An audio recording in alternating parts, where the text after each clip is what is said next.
there are certain matters that parents oftentimes have difficulty speaking to their children about.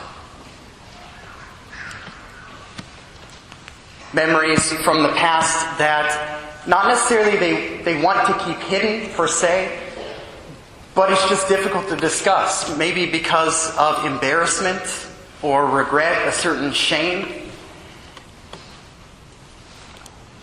For my dad, one of those realities of his life was when he went and filed for divorce. He could never speak to his children about it. We all knew of it. He didn't try to hide it, but we knew of it indirectly.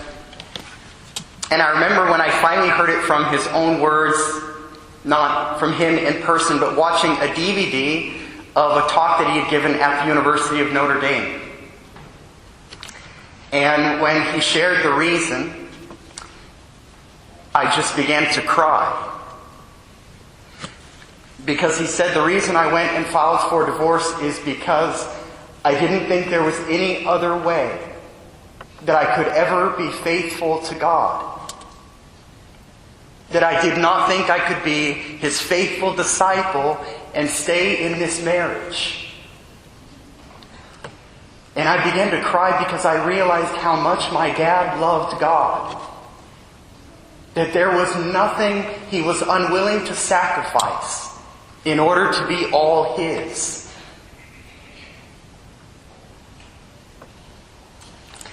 Did God want to destroy my parents' relationship? No. But for years and years, my dad had put my mom even before God, and his children before God, and finances before God.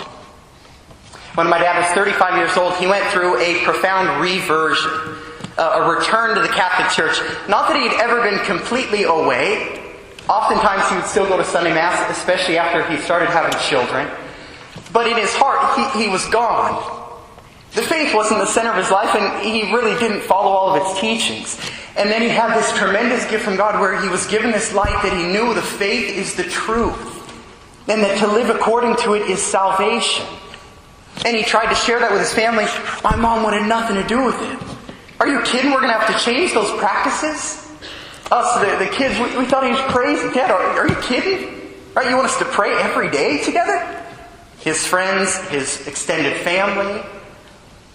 He prayed, he fasted, he did everything he possibly could to try to bring his family along. But year after year went by, and finally he thought, you know, Lord, maybe it's your will that I not remain in this. I don't want to lose my family. I would never marry anybody else. My wife, she can have everything. I'll give her the kids, I'll give her the family business, she can have the house, she can have all my money. But I want to live for you. And how can I do that and stay in this relationship? It was only when my dad got to the point that he was willing to give everything that things started to change. He had told God at the age of 35, I will live for you no matter what. And God put that to the test. Would you really give me everything? Is your heart all mine? Because I want to use you. I want to speak through you. I want to bring about great things through your life. But I've got to know that you really want me fully. That I have the first place in your life. My brothers and sisters, what were the opening words from the book of Genesis today? The story of Abraham. It says, God put Abraham to the test. And what was the test? Would you sacrifice your son for me? And, you know, we get used to hearing these readings year after year, and little by little, we can tend to forget the magnitude of that. God had said to Abraham and Sarah years and years before, I promise you a son, an heir, through which you will have descendants as numerous as the sands on the shores of the sea. And what happened? All those years go by, and they got to the point where they were beyond childbearing years. Oh my gosh, Lord, are you going to be faithful? You know, where is this promise? Abraham was nearly 100 years old when his wife finally conceived.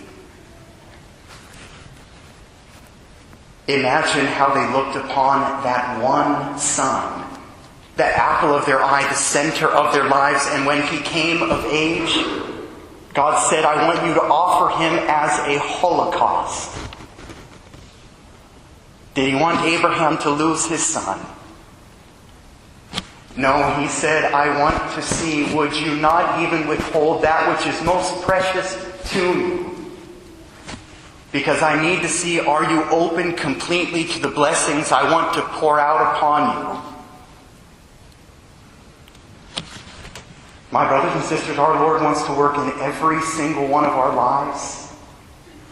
But he needs to see, are our hearts all his? Is there any resistance in them? Is there anything we place above him where he said, would you be willing to sacrifice? We could say, yes, Lord. Or would we say, anything but that?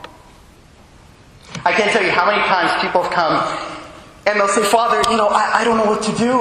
Right? Is God really asking that? Why would he want that? And so oftentimes it's not that he actually wants that sacrifice, but he wants to see, are you willing, if I had asked that of you, would you give it? One time a lady came to me and she was suffering from insomnia. Several days, even weeks had gone by, and she came and she said, Father, mental illness runs in my family, and I'm terrified. I can't fall asleep. What if this happens to me? She had to come to the point where she could say, Lord, if you want me to be crazy, I would accept that. And then she was set free. Blessed Mother Teresa, when God asked her to go and found a new religious order, she said, what are people going to think? What are they going to say about me? Lord, it might ruin my reputation. She had to come to the point where she could say, Lord, if you want my good name, if you want to take even the respect that is due to me, I would give that to you. I never want to refuse you anything.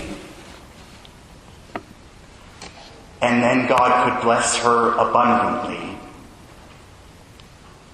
At the end of her life, she could say, I am not conscious of ever having said no to God. Because at a young age, she made an offering in which she said, Lord, anything you ask of me, I would never refuse you. And she imparted that to her sisters. She would say to them over and over again, give whatever he takes, and take whatever he gives with a smile. My brothers and sisters, in this season of Lent, it's the opportunity to look into our hearts and say, are they really all yours, Lord? Is there anything in my life that comes before you? I want to receive your blessings. Set my heart free.